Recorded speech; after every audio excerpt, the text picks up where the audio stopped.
When you model a real-world situation with a proportion, you must write the proportion carefully. You can write the proportion so that the numerators have the same units and the denominators have the same units. Well, here's an example. 100 miles over 2 hours equals x miles over 5 hours. An incorrect example, 100 miles over 2 hours equals 5 hours over x miles. Problem 4. Using a proportion to solve a problem. And this one's about music. A portable media player has 2 gigabytes of storage and can hold about 500 songs. A similar but larger media player has 80 gigabytes of storage. About how many songs can the larger media player hold?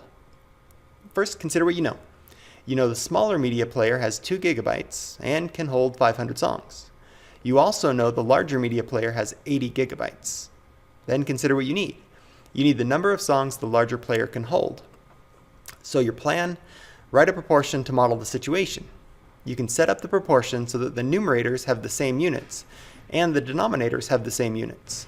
Then solve the proportion. So we'll write a proportion.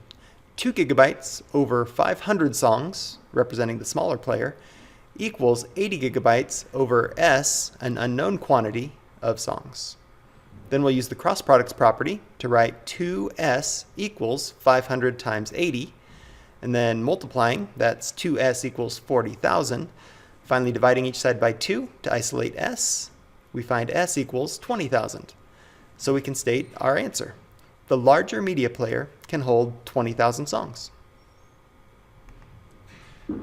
Your turn. An 8-ounce can of orange juice contains about 97 milligrams of vitamin C. About how many milligrams of vitamin C are there in a 12-ounce can of orange juice?